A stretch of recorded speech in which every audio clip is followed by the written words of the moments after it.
rito ay wiling-wili. Hindi ka ba napipilitan lang na pumunta rito? Ayun, so wala ka sa kasalanan sa pagpunta mo rito sapagkat gusto mong pumunta rito. Amen. Ngayon natin pong kilalanin ang mahalagang katotohanan na ang kailangan natin para tayo ay magtagumpay at magsisiro na po tayo doon sa pagtatagumpay dahil subaybayan na lang ninyo sa radyo yung iba pang other scheme and wiles of Satan.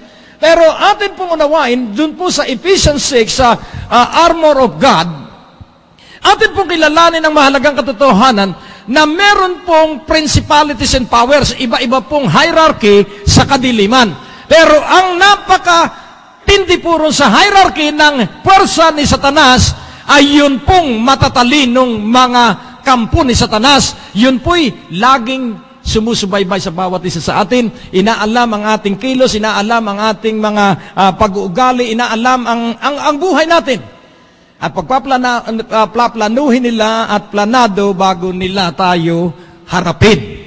Ngunit pansinin po natin, hindi natin aalamin kung ano yung binabalak ni Satanas sa atin, hindi po. Tatayuan natin ang Ephesians 6:10, be strong in the Lord and in the power of His might. Magpapakalakas ka sa Panginoon. At paano po ang pagpapakalakas? Paano ka po magiging malakas sa Panginoon? Kaya nga po, kapag hindi ka nagpatuloy sa pagpapakalakas sa Panginoon, ang ikalawang mawawala sa iyo ay yung lakas. Loss of strength. Kaya nga po, atin pong unawaing mabuti. Kailangang magpakalakas tayo sa Panginoon, kailangang magpakaligaya tayo sa Panginoon.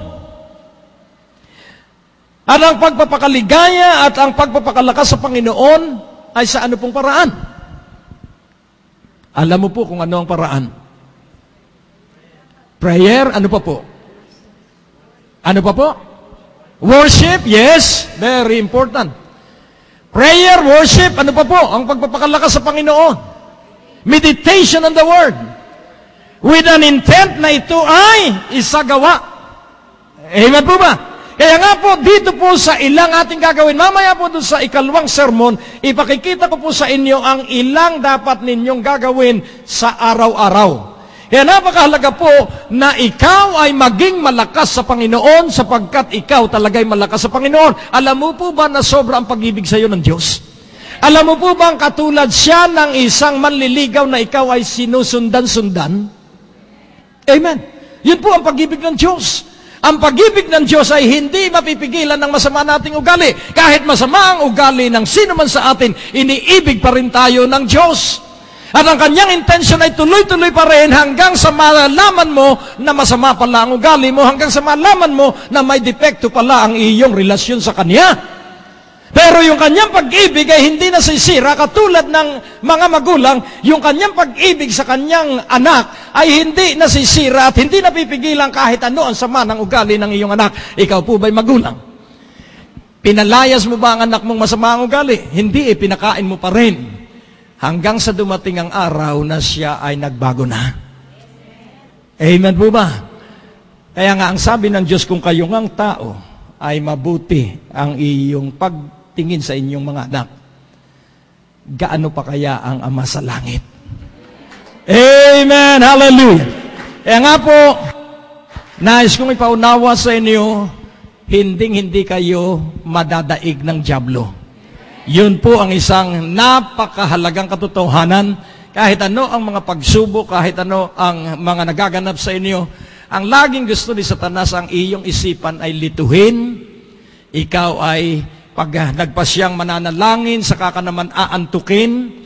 At pag nagpasyang magkaloob, ay saka naman marami ang kagastusan. That is an attack from the enemy. Pero paano ka makapagtatagumpay? Sino rito ang dati maraming pera at ngayon ay nabibilang na niya ang pera? Hello? Kaya nga po, gusto mong maibalik yung panahon na marami kang pera. Gusto mong maibalik. Pero kailangang maging matalino sapagkat ang pera po ay pinangangasiwaan ng tumpak at tama. You have to be good steward. Properly, you have to be good steward of money. Kaya sabihin mo, Panginoon, ako po ay naging bulagsak noong ako'y marami pang pera. Ngayon, Panginoon, matalino na po ako. Payamanin mo na uli ako. Amen, amen. Kailangang aminin na kaya nawala yung iyong milyon-milyon dahil sa iyong, ayoko nang gumamit ng salita, katangahan. Pero ngayon matalino ka na. Amen. So tayo po ay manalangin at sabihin mo, Diyos ko, alam kong di ako magagapi, hindi ako madadaig, hindi ako matatalo ni Satanas. Sapagkat para matalo niya ako, Jesus, ikaw ang mayari sa akin, kaya dapat ka munang talunin niya. You are the honor of my life. So Satan has to defeat you first because he can, before he can touch me. Kaya, Panginoon, salamat. Sigurado ang aking kaligtasan at buhay sapagkat ito'y nasa iyong pangangalaga, pag-iingat at proteksyon. At ako'y magpapatuloy na totohanang naniniwala sapagkat simula ngayon, tatanggapin ko ang nakatakdang aking matanggap.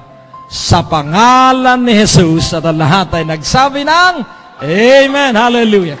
So, itutuloy na po agad natin yung second, pero mag-awitan muna tayo. Isa, dalawa.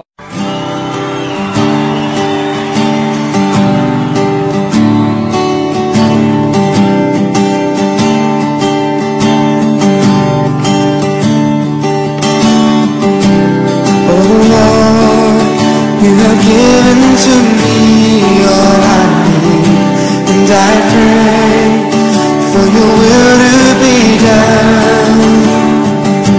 And I ask for your Spirit to work in my life, that I can be a blessing to you.